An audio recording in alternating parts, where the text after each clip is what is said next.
So welcome everybody to this course on climate and health. I see the number of participants rising. Welcome. You're really welcome to this course organized by the Association of the Schools of Public Health in the European region and by the Global Consortium on Climate and Health Education of the Columbia University. My name is Chiara Cadeddu. I'm the theme chair of planetary health at the Erasmus School of Health Policy and Management in Rotterdam, the Netherlands. And it's really great to see how many health professionals, how many of you are interested in the topic of climate crisis and health, of climate and health. Which we all know is really crucial for the present and the future of the healthcare sector. And you maybe all know that Europe is one of the most relevant regions for the climate crisis and its related events, which are not only heat waves and extreme weather events, as I was saying before, but also the issues associated, for instance, to the climate justice and climate migration. Thus, it's very important for health professionals to understand the links for the adaptation measures and at the same time also study how the healthcare sector impacts directly on the climate crisis. So before starting with the first lecture given by Marina Romanello, I would like to give the floor to the ASFER president, Professor Carlo Signorelli, and then to the GCCHE director, Cecilia Sorensen.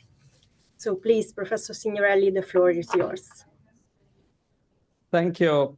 Thank you very much, Chiara, and participants are coming in. And I'd like to start by thanking for this overwhelming response to this course. They told me that we had 3,800 registrations so far. And this is certainly a significant milestone for ASFER and also for the Global Consortium on Climate and Health Education. This response underlines the growing urgency of addressing climate-related health issues. This event is a collaborative effort made possible by a collective contributions of many institutions and professionals. I'd like to express my sincere thanks and gratitude to the Global Consortium from the Columbia University for their support and collaboration in bringing this initiative to life. We hope that this course will inspire similar other initiatives at all levels. We are privileged to have contributions from esteemed organizations such as the World Health Organization, Lancet Countdown, the European Climate and Health Observatory, and many others. Their involvement underlines the broad coalition working towards the common goals of addressing the public health impacts of climate change. Climate change is one of the most pressing challenges of our time. As public health professionals, we must understand its health impacts and develop evidence-based strategies for mitigation and adaptation. By approaching this issue pragmatically, we can bridge the gap between knowledge and action, paving the way for resilient and sustainable health system. Allow me to spend a few minutes to introduce the ASFER, the Association of the School of Public Health in the European region with over 120 member schools in 43 European countries. ASFER plays a key role in advancing public health education and research. We are also one of the founding members of the Global Network Academic Public Health, the GNAP, which brings together our sister regional public health school organization from around the world. We in ASFER and our member network are fully engaged in this issue as it is a major public health threat and it is an emergency. We will develop a series of actions in three directions training and capacity building, as today, research throughout many national, European research projects on the links between climate change and health, and advocacy and community support. In this regard, ASFER published a statement during the COP28 in the context of the first dedicated health day at the COP event, calls for an urgent action to protect human health and ecosystems. ASFER highlights 7 specific requirements to mitigate the effects of climate change and protect public health.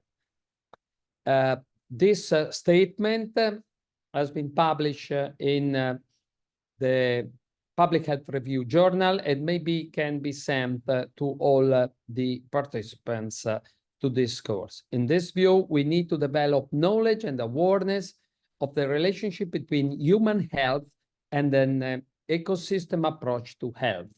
In conclusion, I want to emphasize the pivotal role of academic institutions in taking the public health challenges posed by climate change.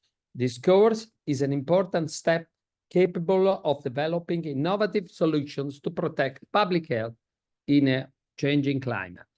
We wish to give particular thanks and recognition to ASFER office, Robert Otok and Lore, and ASFER member sponsoring schools that include the School of Public Health, National School of Public Health in France, National School of Public Health, Nova University Lisbon, Swiss School of Public Health, Erasmus School of Health Policy and Management, Faculty of Public Health, Lithuanian University, Kaunas. Last but not least, I'd like to express my gratitude to specific individuals for making this effort possible and for coordinating it, including Cecilia Daniele and Halle from Global Consortium, also Dean Linda Fried for introducing Global Consortium to ASFER during the annual Deans and Director retreats that took place in Erice in 2019. Laurent Chambaud, ASFER Senior Lead for Climate and Health, and Tara Chen, ASFER Climate and Health Fellow, as well as Kat, Chiara, and Marie from the core organization group, and for all members of ASFER Climate and Health Working Group contributing to this course. Their unwavering commitment and collaboration are truly commendable. So let us embark on this educational journey with a commitment to practical insights, evidence-based approaches, and the shared goal of protecting public health in the face of climate change. Thank you very much.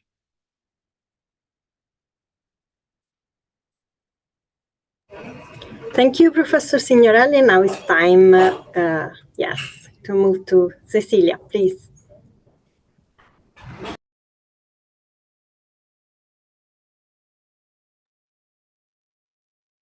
Well, hello, everyone. Good morning, good afternoon, good evening. We're so delighted to welcome you to the European Climate and Health Responders course and to our first session today on climate change and health. I want to give a huge thanks to ASFER and to the entire working group coordinating committee who has worked tirelessly over the past several months to put this course together, and to thank all of you for being here today. The Global Consortium on Climate and Health Education has a mission to ensure that health professionals throughout the world have the knowledge and skills to identify, prevent, reduce, and respond to the health impacts of climate change, thereby reducing health disparities and improving the quality of health as well as well-being. Our vision is to scale our existing training initiatives to reach an additional 100,000 health professionals by 2030. And based on the numbers today, we are well on our way to doing so. To put this course in perspective, a little bit more about the Global Consortium. So we were formed in 2016 at the UN Paris COP21 conference. And we were launched in 2017 with funding from the Rockefeller Foundation. We already have over 300 health professional member schools from over 60 countries and are reaching approximately 200,000 students annually. So we would like to invite you and your institution to join the Global Consortium. There is no membership fee, but what your membership commitment does is ensure that your school and your university is dedicated to preparing this generation of health professionals to be ready to respond to health impacts of climate change in your region. We are on a mission right now to train health professionals globally. What you can see from this map is that we've already run courses in 5 different regions, and Europe is now the 6th region where we've run our climate and health responder courses. So we're delighted to welcome everyone from this area, and I know there's folks joining from all over the world. So this course is, the goal of it is to act as a flagship initiative to engage and educate public health, the wider health workforce, and other professions interested in climate and health to facilitate participation and engagement in policy and advocacy related to climate adaptation and mitigation in order to enable research and health decision-making that is really intersectoral in nature. So we have an exciting 2-month curriculum all lined up. Our first session today will be on climate change and health. Our next session will be a deep dive into extreme temperatures as they're impacting the European region, followed by wildfires and air quality, then moving on to water supply and sanitation, vector-borne diseases and zoonoses, sustainable lifestyles, sustainable healthcare, climate litigation and health.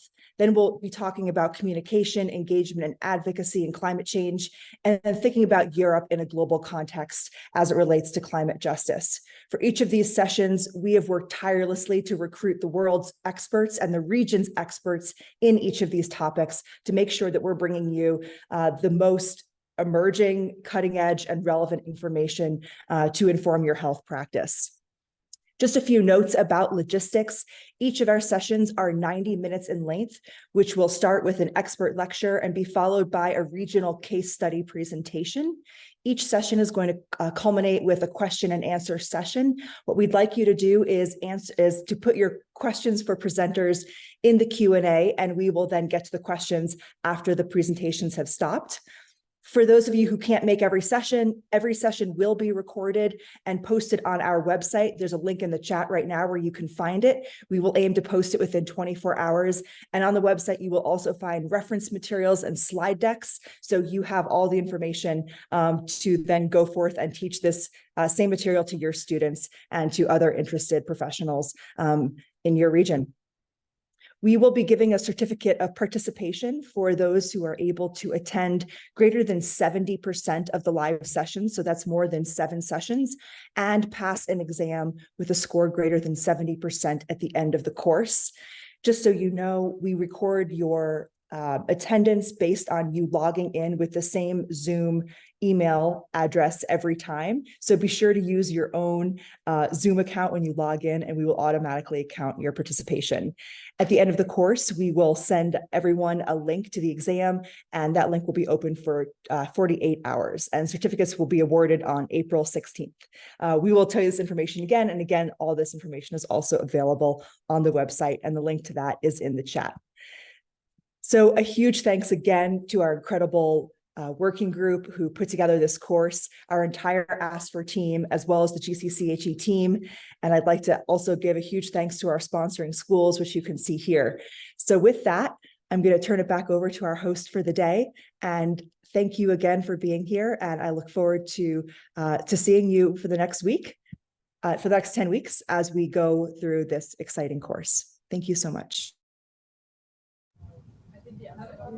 Thank you, Cecilia. So before moving to the first lecture, I would like to just give you a brief recap of the learning skills for today. So you will learn what climate crisis is and the basic terminology. You will understand how the climate crisis affects human health and the near-term benefits of mitigating greenhouse gases.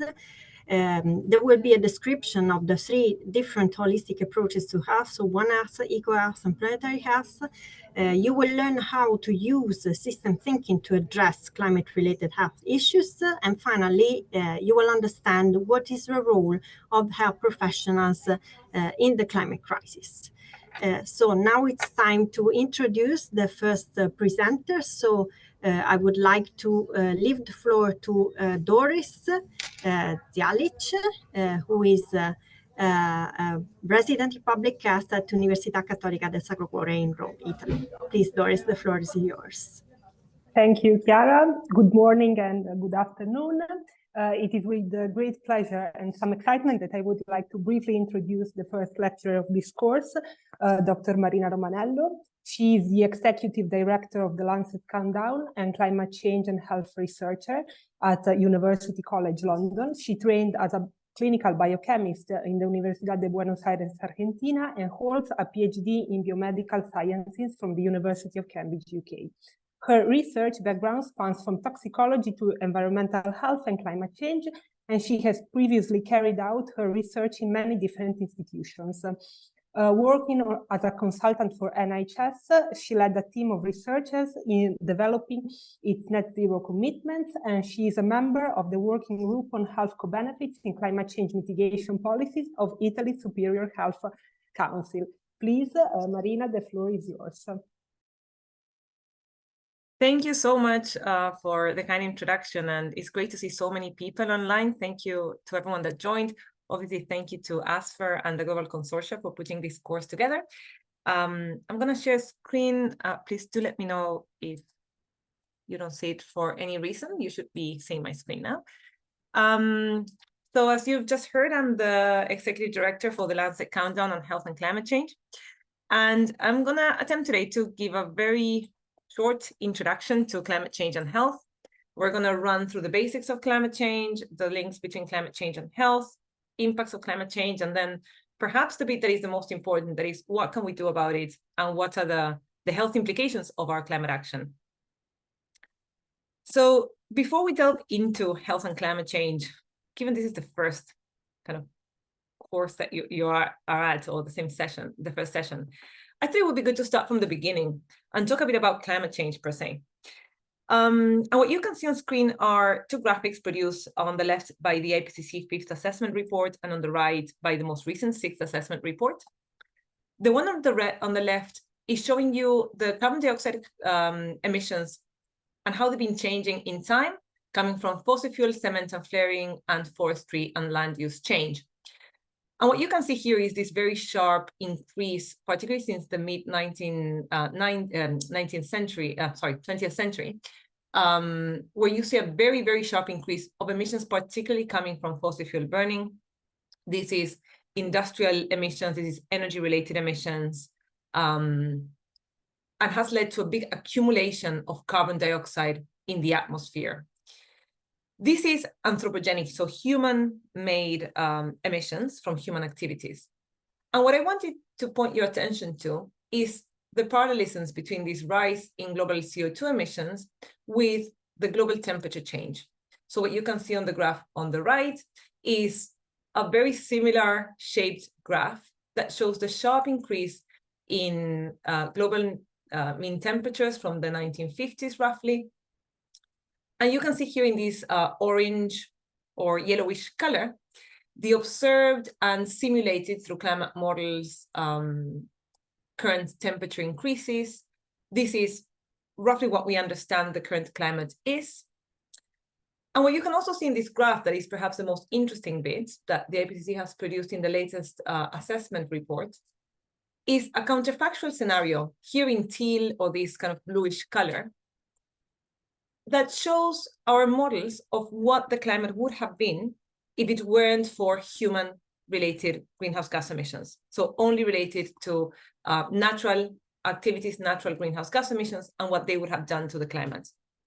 And what you can see is that the sharp increasing temperatures that we've seen over the past 70 years or so are mostly related to human activities. We would not have expected that sharp increase in temperatures only through natural activities.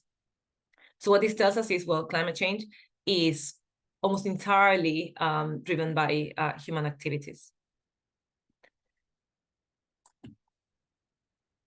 And then what I wanted to show you here is what we've done about this.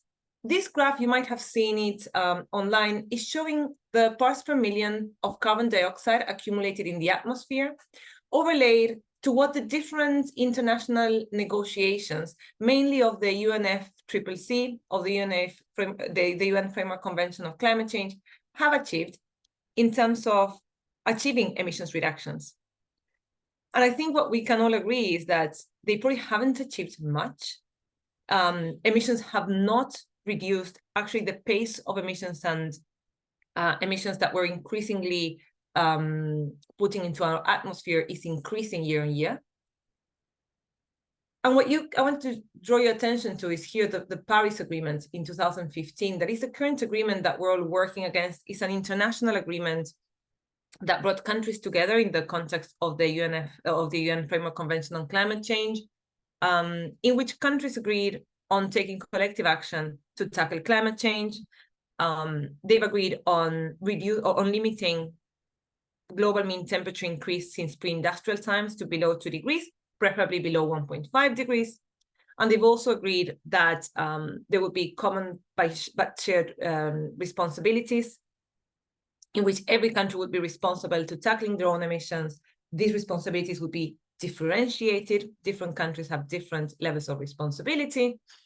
And this is the agreement that we're all working towards today in trying to tackle climate change, particularly reducing greenhouse gas emissions, enabling a just transition through financial flows that support the most vulnerable countries that contributed the least to climate change, and is the agreement that also is focused on adaptation and protecting people from the harms of climate change.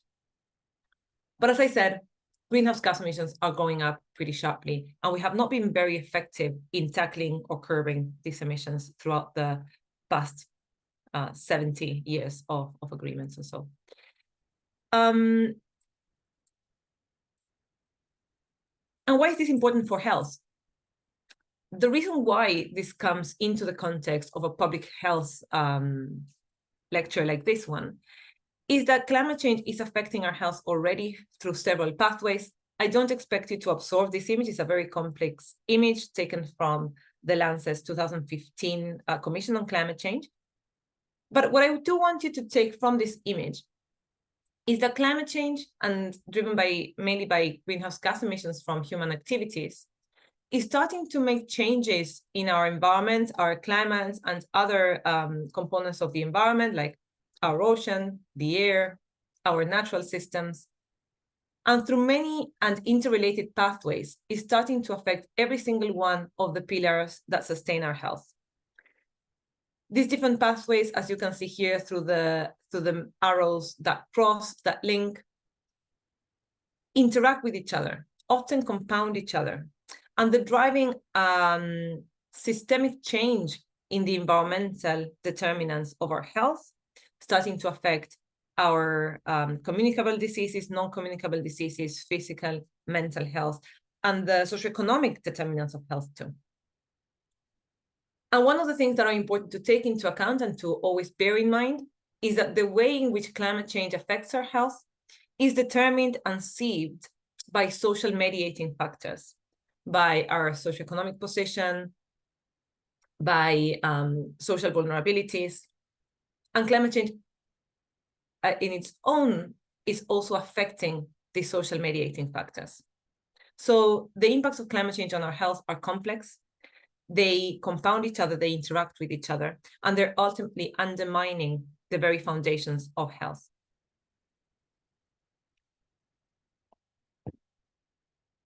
Perhaps one of the biggest and oldest reports that have set the scene of what I'm going to show you today is the 2009 Lancet Commission on Managing the Health Effects of Climate Change. This commission was the first ever commission that the Lancet published. It was commissioned to UCL to try to understand what are the links between health and climate change. And the main conclusion of that 2009 commission was that climate change is the biggest global health threat of the 21st century.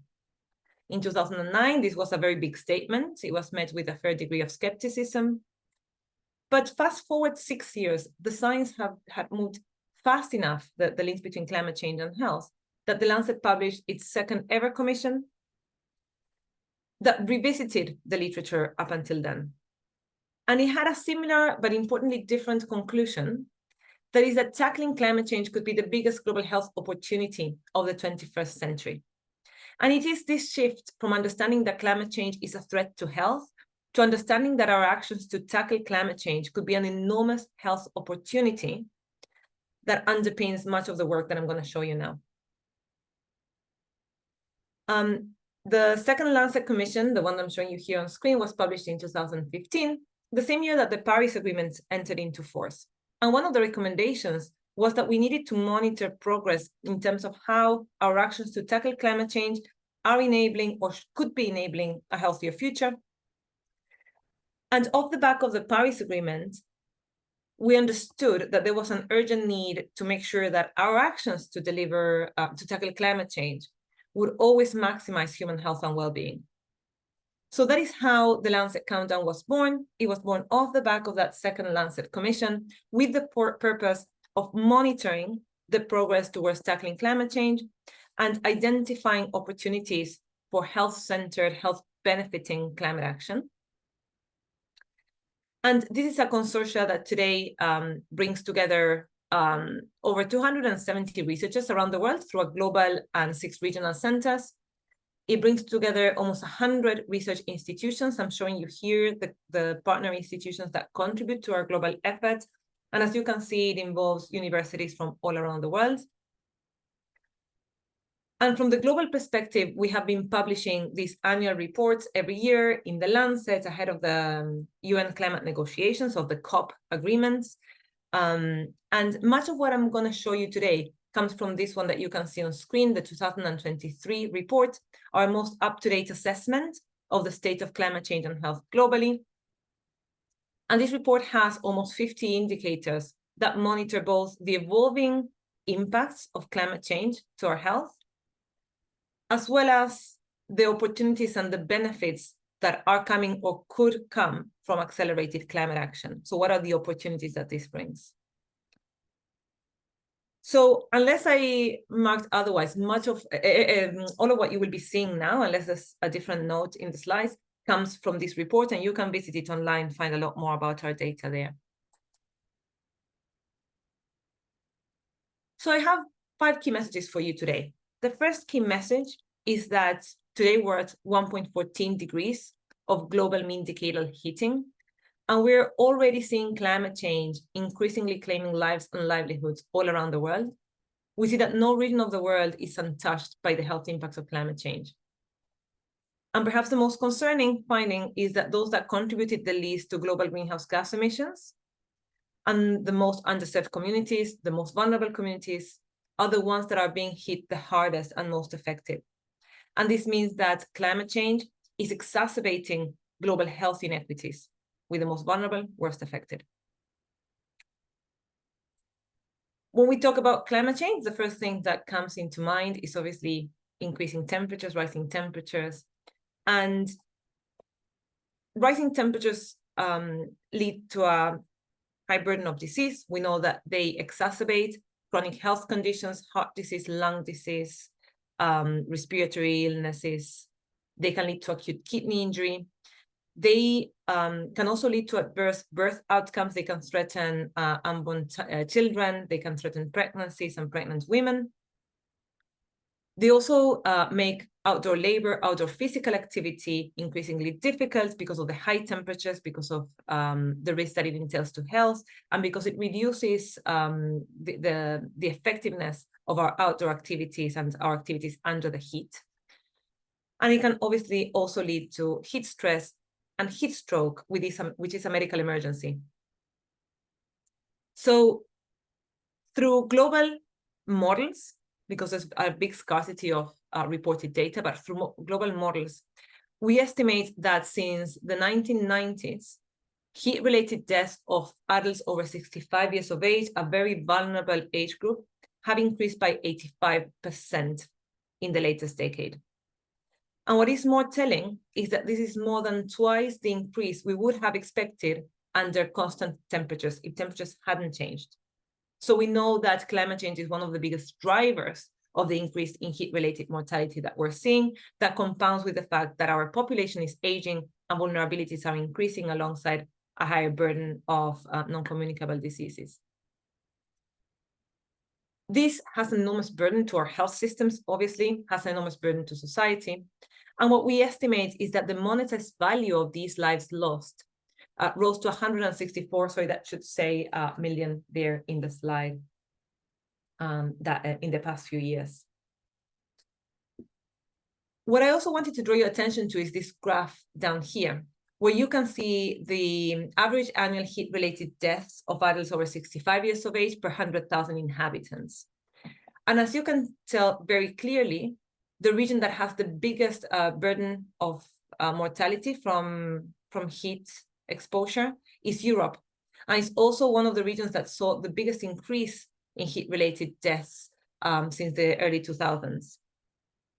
This is due to many reasons, but one of them is that Europe is a highly dense region with many people living in urban areas that get particularly hot, but also a region of the world in which we have a very vulnerable population, a very elderly population, so that over 65 age group represents a big proportion of the local population, and they're very vulnerable to heat exposure.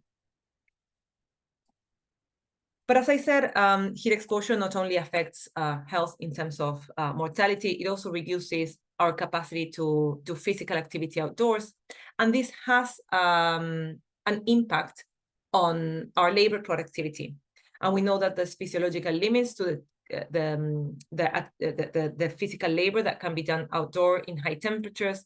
It represents a threat to the health of outdoor workers, particularly those working in the sun, in unshielded conditions. And once again, with global models, what we estimate is that heat exposure led to a loss of 42% more hours of potential labor in 2022 than in the 90s. As you can see here in the graph, the biggest proportion of labor loss was occurred in the agricultural sector, where laborers have little opportunity to shield from the heat. Laborers that are in general vulnerable in many countries, some of the poorest, most vulnerable sectors of society as well. And when we look at what this represents in economic terms, obviously the loss of labor has an economic impact. The loss of income associated to that reached $863 billion in 2022. And what I wanted to draw your attention to is if we look at this as a proportion of the GDP, and we look at countries according to their Human Development Index, the most vulnerable countries, countries with the lowest level of Human Development Index, suffered the biggest losses in relative terms. Much of those in the agricultural sector. Again, in many of these countries, agricultural workers are the ones that produce the food that local communities consume. So this will also have an impact on food security. It obviously has an impact on people's incomes, and that affects the socioeconomic determinants of people's health and well-being. So the impacts are not only directly through morbidity, mortality, but also indirectly through economic effects. And I just mentioned a bit of undernutrition.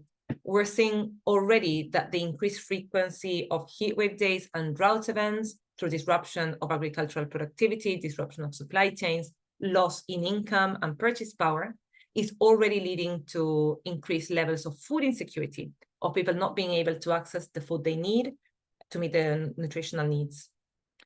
And in 2021, with respect to 1981 to 2010, we estimate that 127 million more people experience moderate or severe food insecurity that is directly linked to an increased incidence in heatwave and drought events globally.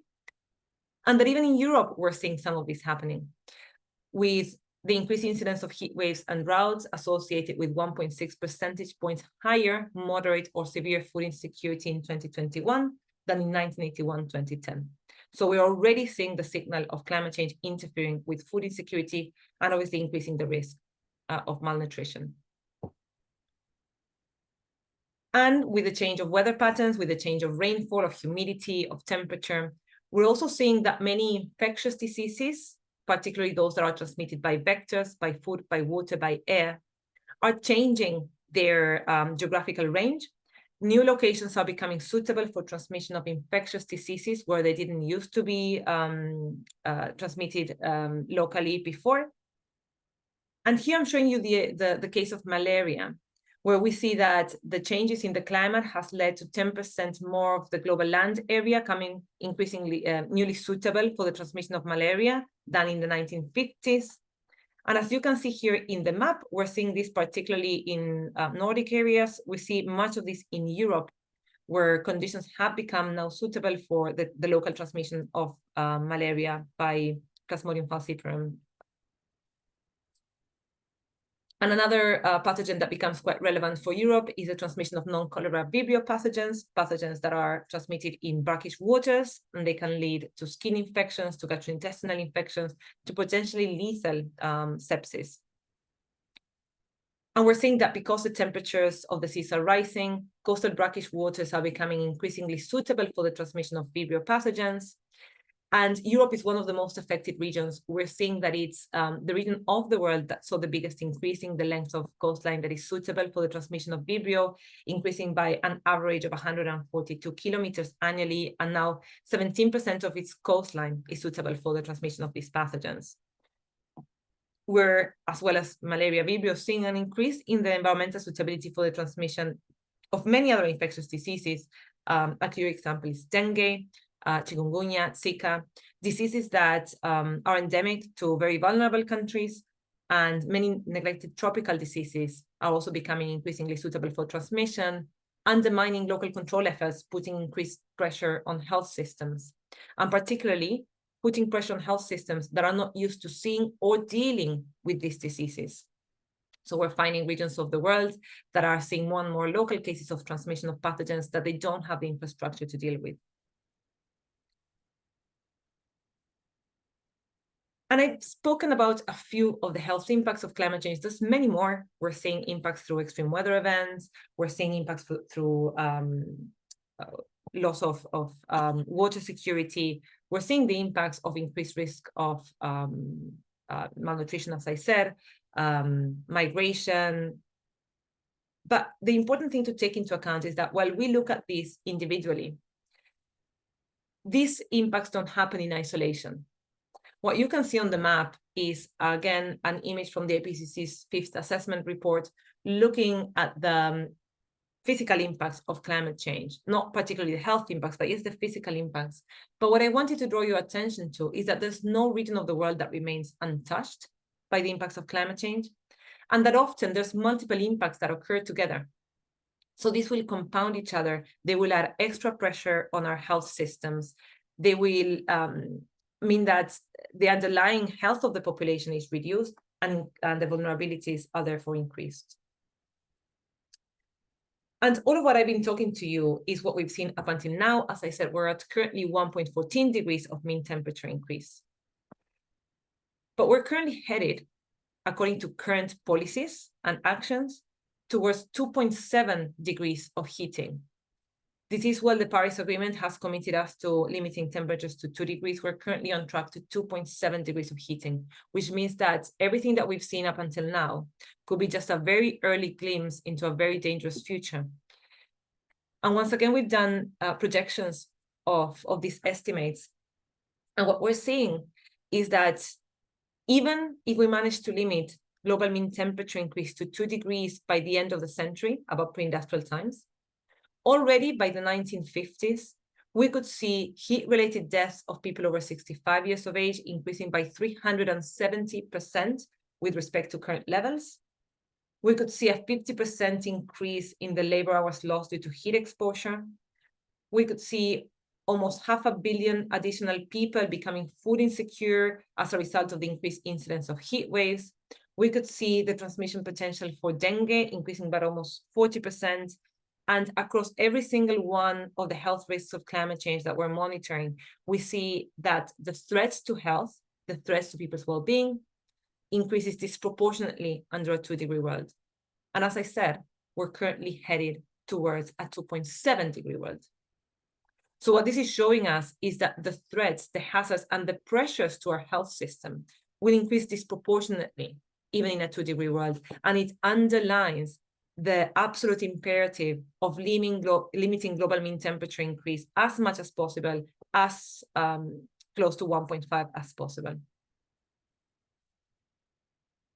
Much of what I've shown you are the health threats of climate change, or the risks that it entails to our health. But there's a lot that we could do to manage these risks. This is an image from the IPCC's 6th assessment report that I think is really useful. This framing of risks underpins much of how we understand climate action. Basically, what it's telling us is that risk is a function of the existence of a hazard.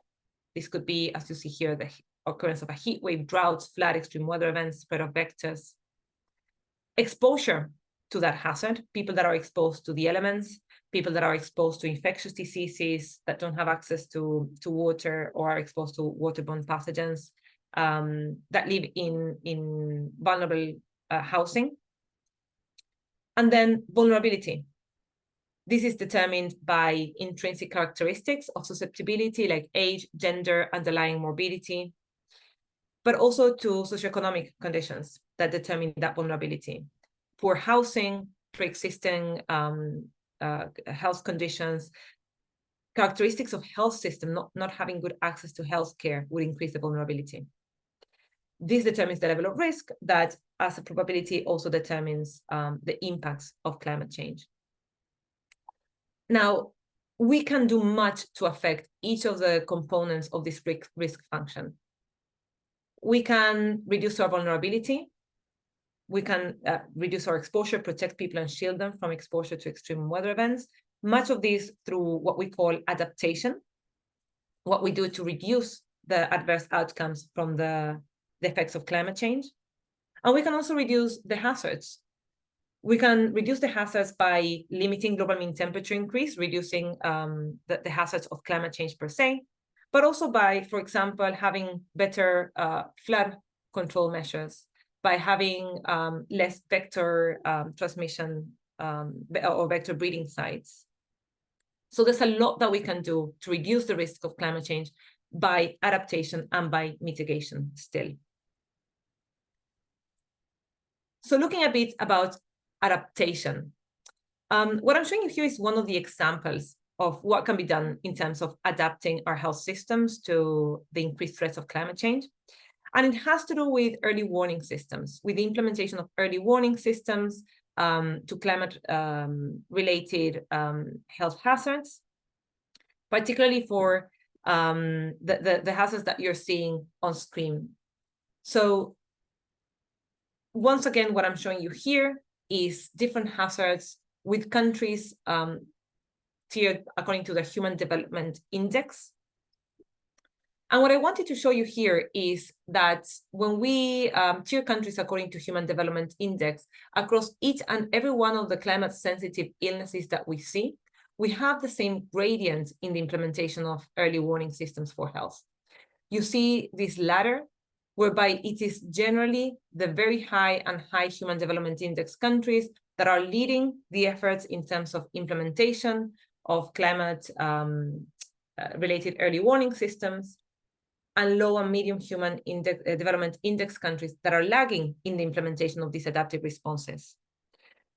When we look at the total, for example, we see that 50% of the very high Human Development Index countries had health early warning systems for extreme weather events. And this was only 19% of low or medium Human Development Index countries. This latter is what I was saying about climate change exacerbating global health inequities. The most vulnerable countries, the ones that generally contributed the least to climate change and that are worst affected by it, are also lagging in their capacity to implement adapted and health protective responses, which means that they're even more vulnerable and they will be worst affected when the threats of when climate change hits, and we leave them in an even more disadvantaged position, with climate change exacerbating and amplifying those health inequities. And the reason why we're seeing this latter many times comes down to scarcity of funding or technical capacity. Scarcity of funding is the most reported limitation by countries that have not implemented these health protective measures. This is data from the WHO, is part of the WHO's program for response to climate change of health systems. It will now become also part of ATTACH, of the new program for climate change, for health system resilience, adaptation, and mitigation. So we're lagging in terms of the response that we give. One other thing that I wanted to note here is mental and psychosocial health is something that I have not discussed. We have very, very few data for it, but it's crucially important. As much as climate change affects our physical health, it also affects enormously our mental health and our well-being through many different pathways. But it's one of the areas that is the most neglected, where we see the least action to protect people from the threats of climate change. And when we look at what we're effectively doing about it, I find this example quite telling. This example works towards kind of adaptation to extreme heat exposure. What are we doing in terms of protecting people from the risks of extreme heat? And there's a whole range of things that we could be doing. But one of them, perhaps best, most cost-effective, most beneficial interventions we could take is increasing access to urban green spaces. Urban green spaces provide local cooling, they provide local shade, they also reduce the risk of floods, they improve air quality, they sequester carbon, but they also provide a space for social interaction, a place for recreation, a place for physical activity. And there's studies that have shown that exposure to urban green spaces reduces morbidity from several non-communicable diseases, including mental ill health, and reduces overall mortality. So they're enormously beneficial, they're cost effective. But what we're seeing in this graph that you can see here at the bottom is that very, very few cities have very high or exceptionally high levels of urban green spaces. Some in India do, mostly because of the climate there is very beneficial for urban green space. But overall, we're seeing only 27% of urban centers globally that are classified as moderately green or above. We would want this to be very high or exceptionally high level of greenness. And on the other side, what we are seeing is that because of the rising temperatures, more and more people are turning to the use of air conditioning for cooling. Air conditioning is enormously effective in reducing exposure to indoor heat. However, the heat that it takes from the indoor is pushed outside as waste heat. So it increases urban heat, increases and exacerbates the urban heat island effect. It also contributes to greenhouse gas emissions. It puts enormous pressure on energy systems, and it increases energy poverty and inequities in energy access. So all in all, it is what we would consider a maladaptive response. There's very few cases in which air conditioning is the right answer to protect people from heat. Oftentimes, it's used for comfort, as a tool for increased thermal comfort, but it has enormously negative impacts both on health, through increased air pollution, increased heat exposure, and in terms of increased greenhouse gas emissions and demands on the energy system. This is where it becomes so important that we take a holistic view on the implementation of adaptive measures, that we take into account a holistic view that incorporates human health and well-being as an endpoint of those adaptation efforts. So here we come to the second key message, that with all I'm showing you, I think it has become pretty clear that our delayed response to climate change over the past decades has jeopardized human lives and human livelihoods already, and that we're already under unsafe levels of climate change. But now, looking forward, as I said before, tackling climate change could be the biggest global health opportunity of the 21st century. So apart from implementing adaptation measures, we know that there's limits to adaptation. One of the most effective things that we could do is tackle climate change through mitigation by reducing greenhouse gas emissions and doing what we consider to be practically primary prevention. So reducing the hazards that we're exposed to. If we look at the greenhouse gas emissions by sector, this is data from Our World in Data, it is very obvious that the energy sector is the biggest single contributor to greenhouse gas emissions globally, followed by agriculture, forestry, and land use. Much of this is the agricultural sector. So let's look at what we can do about tackling greenhouse gas emissions, starting from the energy sector, the biggest single contributor. Despite our global commitments, 1992 was the first time that we agreed to tackling climate change globally within the context of the UN through the UNF Framework Convention on Climate Change. Fossil fuels still contribute to 80% of the global total energy supply, and emissions reached record levels in 2021 and 2022 from the energy sector. So we're increasing our greenhouse gas emissions from the energy sector rather than tackling them. And we're seeing, on the other hand, a very, very fast growth in the adoption of renewable energies, incredibly positive. The biggest growth in new energy capacity comes from renewable energies.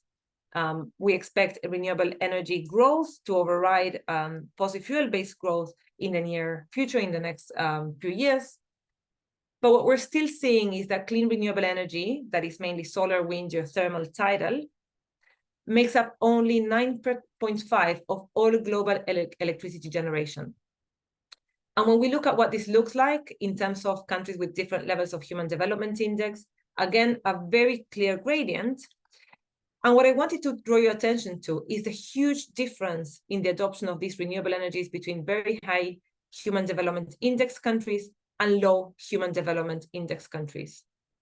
Low Human Development Index countries, the most vulnerable countries, countries that are generally energy poor, where people don't have reliable access to energy, are lagging in the adoption of clean renewables. This means that the gap between very high and low Human Development Index countries is amplifying. The most vulnerable countries are being left behind in the transition to healthy, clean energy sources and in the transition to a new economy, a zero carbon economy. So again, in our response and in our adoption of renewables, we risk exacerbating those global inequities with very high, the most kind of industrialized countries leading the way, and the most vulnerable countries being left behind. One thing that I did want to note, though, is even in Europe, we're moving fast in terms of adoption of renewable energies. Coal still makes up 12% of the total energy supply. Coal is very inefficient, is very carbon intensive, and it also leads to enormously high levels of air pollution. So looking at what this means for people and for their health, when we look at the type of energy that people use in the home, this is really telling, both for energy poverty, access to energy, and air pollution. 66% of all the energy people consume in their homes globally still comes from dirty fuels, roughly half of this from biomass, half of this from fossil fuels. And here I wanted to draw your attention to the household energy used by people, particularly in Africa and in Europe. Africa has high levels of energy poverty, and the vast majority of the energy consumed locally in people's homes comes from the burning of waste and biomass, enormously polluting, not reliable, a source of fuel that does not lead to safe and reliable energy access. And you can see that gradient in the use of waste and biomass in this graph, where Africa is followed by small island developing states, South America and Central America, Asia. And then on the other end of the spectrum, we have the wealthiest parts of the world, like Europe, Oceania, and Northern America. And then when we look at the use of fossil fuels in people's home, Europe is actually the world region that has the highest proportion of domestic energy coming from fossil fuels. This is mostly from fossil fuel gas, oftentimes called natural gas, which is still highly polluting. So this means that people, particularly through the use of waste and biomass, and also through the use of fossil fuels, are exposed to high levels of air pollution inside their homes with enormous impact on their health and well-being. And when we look at what this means now in terms of outdoor air pollution, we estimate that the burning of dirty fuels has contributed to about 2 million deaths in 2020 from exposure to air pollution.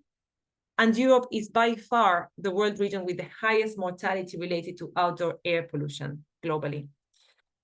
And as you can see here, big contributors are coal use in power plants, industry, and people's homes, biomass use in people's home, and then liquid gas for transport.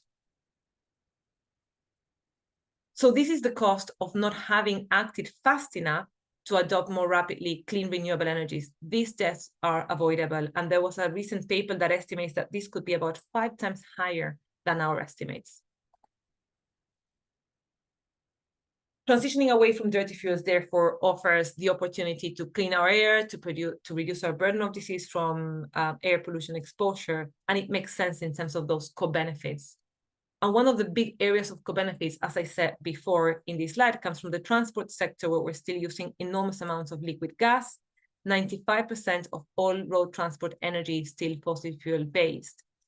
And what is interesting is that in terms of our road transport usage, we have a huge opportunity for health co-benefits here too, by developing city infrastructure and transport systems that favor public transportation and active forms of travel like walking, like cycling. We could not only reduce greenhouse gas emissions, reduce air pollution in urban centers, but also maximize the health benefits through increased physical activity and reduce the inequities in the access to transport. Increasing the public transport network can be enormously beneficial to equity within cities. This is mostly about energy, but I said that the other sector, the biggest contributor to greenhouse gas emissions, comes from mainly from the agricultural sector. So looking a bit here, we also see enormous potential benefits of tackling our agricultural emissions for health. Globally, food systems contribute to about 30% of all greenhouse gas emissions, as we saw in that previous pie chart that I've shown you. And what we've seen is that from the 2000s up until now, global emissions from the agricultural sector increased by about 22%. And today, about 60% of all agricultural emissions come from the production of red meat and dairy. These are emissions that come both from the land use change that the rearing of livestock drives, but also from the emission of methane from the ruminant digestive systems. And methane is a very powerful greenhouse gas. So ruminants are big contributors to agricultural related emissions. And most of them are being reared for the production of red meat and dairy.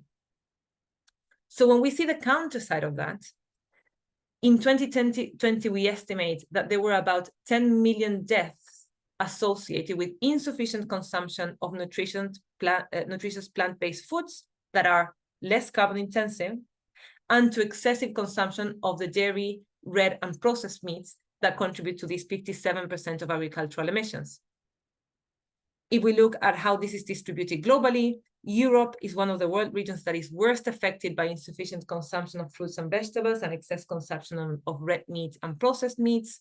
Generally, it's the higher income countries that have excess consumption of animal-based products. So here we do see an enormous opportunity of health co-benefits where we could deliver healthier diets, more plant-based diets, and reduce our agricultural-related emissions. So I mentioned just a few, but there's many potential health co-benefits of climate action that is centered on health. It could lead to cleaner air by phasing out dirty fuels, healthier diets, more active lifestyles, stronger health systems, more resilient infrastructure and public services, particularly strengthened health systems, exposure to green space, more livable, friendlier cities, and overall reduced inequities. But this can only be delivered through a health-centered response. So a health-centered response to climate change can be transformational in terms of the health benefits for global health, and could be, as we said before, the biggest health opportunity of this century. But what we're seeing is that despite the huge health benefits that could come from accelerated climate action and how cost-effective it is overall, we're still seeing many indicators pointing in the wrong direction and many actors jeopardizing our collective efforts to tackle climate change. What I'm showing you here is the strategies of the oil and gas sector, fossil fuel companies, in terms of tackling their emissions. And we're seeing that despite their claims, despite their commitments, they're currently on track to exceeding by 173% the greenhouse gas emissions that are compatible with a 1.5 degree world, with a lower threshold of the Paris Agreement, already by 2040.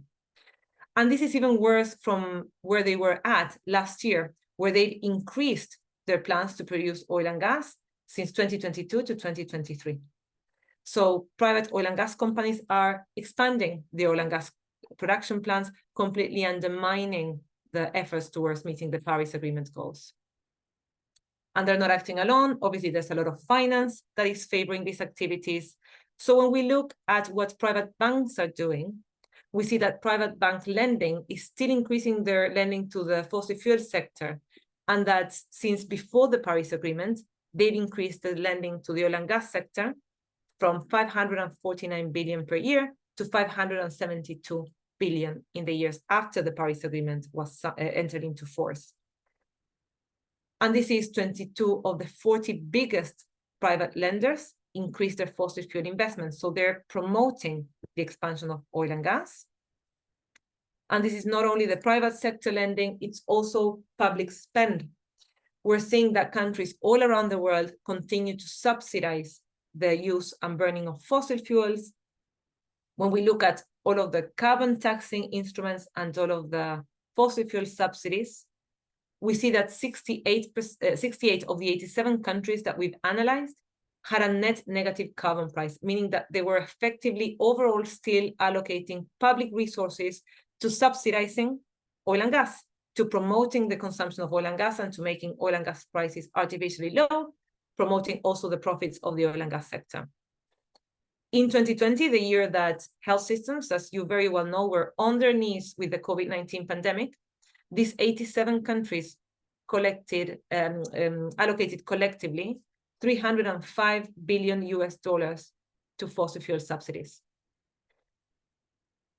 Many of you might know that there's a commitment that high-income countries will allocate to low-middle-income countries $100 billion a year to support their climate action plans, to support them in the transition to a sustainable future, and that goal has remained unmet. But we're still allocating 3 times more at least each year to subsidizing oil and gas. So public resources, rather than supporting a healthy future, are undermining it. So this takes us to our fourth message. That is that whether we respond or not to climate change is not a technical problem. We have the technology to tackle our emissions. It's not an economic problem or a financial question. We have the financial resources. We're generally allocating them to lending to oil and gas and to subsidizing oil and gas. Tackling climate change is entirely a political problem. And this is where we come to the role of the health sector. The health sector is crucial in the fight against climate change and in protecting people from the health impacts of climate change. One of the reasons why is that the health system still contributes to 4.6% of total greenhouse gas emissions. This is enormously substantial. If it were a country, it would be the 5th biggest emitter in the world. What is important to also take into account that it's not only contributing to climate change and the threats to climate change to our health, but also is promoting the burning of fossil fuels, is promoting unsustainable activities and environmental deterioration. And we estimate that healthcare-associated PM2.5 and ozone air pollution was responsible for about 4 million disability-adjusted life years annually in the past 5 years. And what is important to keep in mind is that the health sector not only has control over this air pollution, over 4.6% of global greenhouse gas emissions, but it also has control over 10% of all of the global GDP, of all of the global economy. So it has a substantial capacity to drive the decarbonization of a big proportion of the global economy. And as you can see in the map here, the emissions per capita of the health sector tell a lot about inequities in access to healthcare and in the overuse and overspend of healthcare resources. So this takes us to our final message. The role of the health sector in tackling climate change is crucial. First, the health sector is the first line of defense against climate change-related health impacts. It is crucial in the unrolling of our adaptation responses to climate change, protecting people from the health impacts of climate change through stronger health systems, early warning, early response systems, and empowering the health sector to be able to take care of populations in the face of climate hazards. The second bit is, I talked to you a bit about the health co-benefits of tackling climate change and actions to reduce emissions, but there's a flip side of that. That is that through public health policies, we can contribute to broader decarbonization efforts. We can promote more stringent air quality control measures that would then lead to reduction in the use of fossil fuels, particularly in urban centers. We could drive healthier diets that would then lead to reduced emissions from the agricultural sector by reducing our overconsumption of red and processed meats. We could increase exposure to green spaces. We could promote green prescribing. We could promote urban redesign to enable healthier lives. We could promote more physical activity and help people shift away from private vehicle-based transportation towards more sustainable forms of travel. So there's a lot that from the public health sector we can do to contribute to broader climate change mitigation efforts. As I said, the health sector contributes to about 4.6% of all global greenhouse gas emissions and 10% of GDP. So we can contribute by decarbonizing our activities and promoting decarbonization within the health sector to decarbonizing also substantial proportions of our global economy.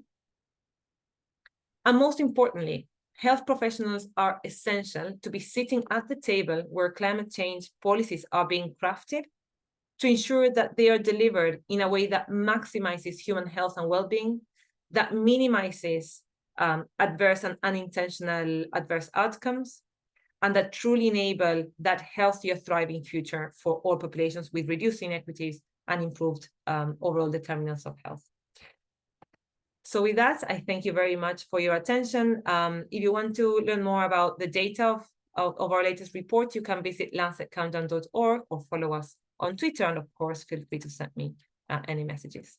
Thank you very much. Thank you for this comprehensive introduction to climate change and health. There were many questions, but we have time for only for a few of them. First is Dr. Marina said climate change is an opportunity. What are the opportunities? Well, that comes from rethinking our health, increasing our primary prevention, making our health systems more resilient. If we make health systems more resilient to climate hazards, to climate-related health impacts, we're making them more resilient to many of the hazards and impacts that health systems have to deal with anyway, irrespective of climate change. If we implement these public health interventions that I was talking about to make populations healthier, to increase access to healthy nutrition diets and nutritious diets, if we promote healthier lifestyles, if we help people in that transition, and we put pressure on our governments to implement the right policies that make these decisions feasible and attractive, we can not only tackle climate change, but also deliver a transformation in our public health sector. And there's a win-win. It's a very, we would say it's a pretty unique, pretty unusual win-win situation in which you can not only deliver healthier populations and deliver the public health measures that the health sector has been asking for centuries, but also to deliver a healthier future by tackling climate change.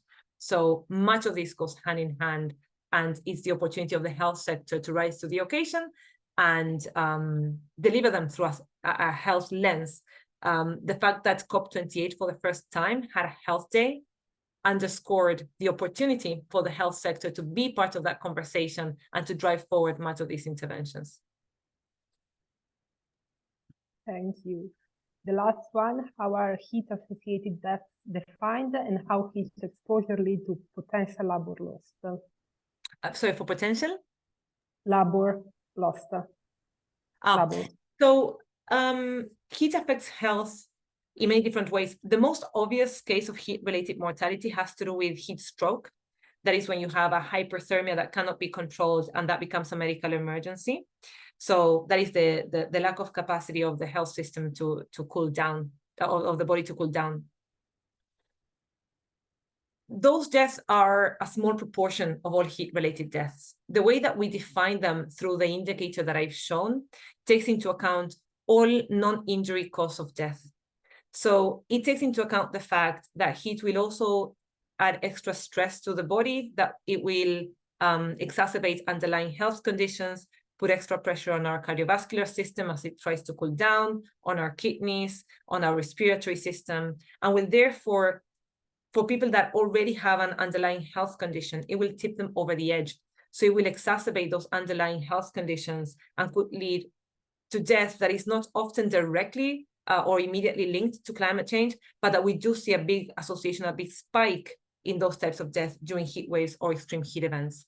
So the way that indicator works is that it does an exposure response function, taking into account all non-injury causes of death against obviously temperature, and in that way it determines what the exposure response function between mortality and heat exposure looks like. Thank you. I'm so sorry that we don't have more time to go in depth with this discussion, but it is time to move forward with today's case study. I will briefly present Dr. Eline Vanuytrecht. She works at the European Environment Agency as climate and health expert. She has an interest in climate impacts on human health and well-being and the resilience on our health system in the context of climate change. Eline co-manages the European Climate and Health Observatory, a partnership that aims to support Europe to prepare for climate impacts on human health. Prior to join the European Environmental Agency, Eline worked as a researcher and a lecturer in different universities and organizations.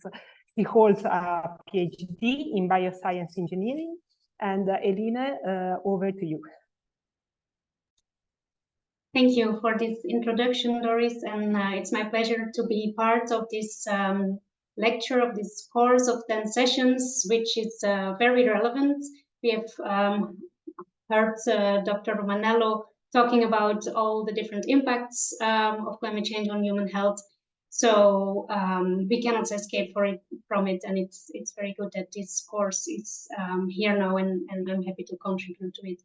I will share my screen.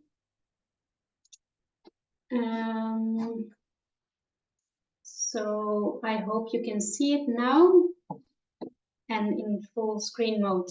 So I welcome you from Copenhagen for this course, for this session, where the European Environment Agency is located. I work for the European Environment Agency, and here at the agency, we analyze and synthesize data in order to advise policy and evaluate policy related to environment. The agency is an independent agency of the European Union, and within the agency, I'm responsible for the European Climate and Health Observatory.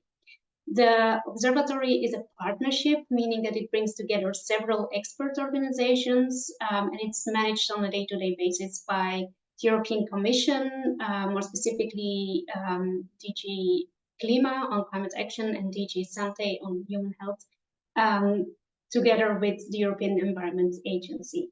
But the partnership is also bringing together several expert organizations, among others, European agencies like ECDC and EFSA, working on infectious diseases and food safety, but also Copernicus, Europe's program for Earth observation. We also have partners from the Lancet countdown, for which Dr. Romanello is also associated, and we work mostly with people responsible for Europe in the Lancet countdown.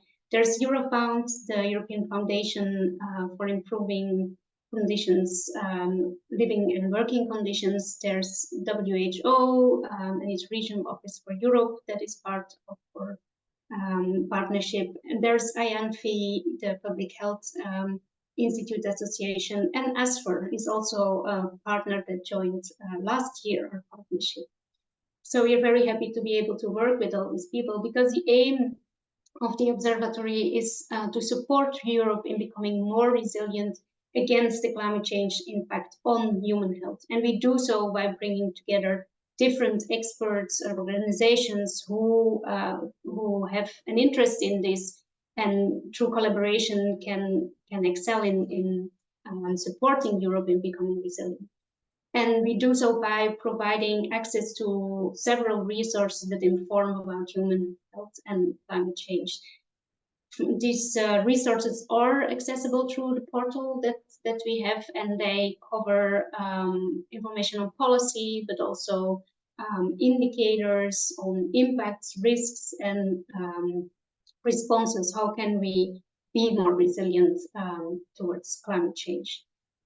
And the aim of the observatory overall is also written in the European Strategy on Adaptation to Climate Change that stems from 2021, also the year when the observatory was launched, that we need a deeper understanding of the climate-related risks for health and a greater capacity to counter them and to become more resilient. So climate change-related health threats are increasing, and you all understand that by now. They're serious and they can only be addressed across borders. So that's also the aim of the observatory, and we have 5 strategic objectives that we formulated to be achieved towards 2030, and those include that we want the users and the stakeholders of the observatory to be able to monitor risks, impacts, and responses through, for example, indicators that look into the past but also forward into the future. We also aim at health policies at national and subnational levels, and health systems are better able to integrate climate change adaptation. And we want to support the authorities of national and subnational level and at European level to anticipate and prevent health threats. We also want the health community to be climate literate and more involved in decision-making about climate change adaptation related to health. And further, we hope that the solutions and interventions that can make Europe more resilient against the impacts of climate change on human health, that those solutions and interventions are better and widely known. So in the rest of the presentation, I will provide you information on how specifically and concretely the observatory provides resources towards reaching these several of these objectives. And as I said before, we provide information on policy that support becoming more resilient on risk and impacts, but also, and this is very important, we think about the solutions, so that we don't only talk about what are the risks, what are the impacts that we face, but how can we also intervene and make us less vulnerable to these impacts. So the first observatory users can monitor risks, impacts, and responses through indicators. We have several indicators related to several aspects of the impact chain, including on climate hazards. So we provide, for example, information on the number of heat wave days today and in the future. This is an indicator developed in collaboration with Copernicus. And then the next step is vulnerability. Here an example that you can find on the observatory is vulnerability to heat. And as Dr. Romanello has explained, into this indicator that was developed by the Lancet Countdown in Europe, we take into account the age of the population, as well as the number of people that live in cities, for example, so where the urban heat island hits hard. And you can see how different regions in Europe have different vulnerabilities towards heat. Then we come to exposure. An example of this, of an indicator, is exposure to flooding, of healthcare facilities that are located in potential flood-prone areas, and we provided information in a map. We also have information about impacts, for example, diseases that are related, among others, to climate change impacts that we developed together with ECDC, information about morbidity, dengue morbidity that ECDC collects is there, and we have also information about responses. For example, here is a map that shows the percentage of urban green space within 300 meters distance from educational facilities. These are just a couple of examples of the indicators that are available. We have much more there, and at the Observatory, we're not creating these or creating new data as such, but we, by collaborating with different experts and overlaying different data sets, create new knowledge and provide all this information easily accessible to our users. Next, we aim to that health policies and systems at national and subnational levels can integrate adaptation. So we provide information on the European policy framework. Lately, we added information about the Budapest Declaration that was signed in July by several health and environmental ministers of several countries of the European region that aim to accelerate action to protect health from the triple crisis, including climate change, but also diversity and pollution. In 2022, we did big national policy analysis where we looked at policies in different countries and assessed what kind of measures are proposed in the policies, but also whether certain aspects of climate change related threats are touched upon in the climate adaptation strategies or plans, as well as in the health policies. And then we also have our country profiles where for different EA member states, we provide information on climate adaptation and health policies in relation to health. Third objective of the Observatory is that public authorities have greater capacity to anticipate and prevent health threats, and therefore we provide easy access to forecasts, like here 4-day forecasts on ground level air pollutants. This one is for particulate matter 2.5, but we have several more. And we also have evidence pages on several aspects related to climate risks for human health, including mental health impacts and occupational safety and health impacts. But again, we also have topical pages, evidence pages on heat, for example, or waterborne diseases. We aim at having the health community being involved in adaptation decision-making, as well as being climate literate. And therefore, we're very happy that ASFR is now a partner of the Observatory Partnership, because we really want to increase the number of health professionals that are climate literate. A survey from the International Federation of Medical Students Associations showed that the number of schools that provide climate change education is still quite low. The students themselves take initiatives, but there's certainly room for improvement. ASFR also did a survey in 2021 that showed that 29 schools out of 45 of public health, schools of public health provide climate and health education. Recently, an update of this survey has been done, so more information and an evolution of this can be expected soon. But this information we also aim to provide at the Observatory soon. At the moment, we do not have a lot of information about it, but it's work in progress. In addition, we regularly publish reports where health professionals, but everybody interested in climate and health can find information. The first report had a focus on heat and infectious diseases, so a lot of information is summarized in this report. In May of this year, we will publish the next report on climate change impacts on human health via altered water quality and quantity. And so there you will find information about impacts and risks of floods and droughts, but also wildfire and much more.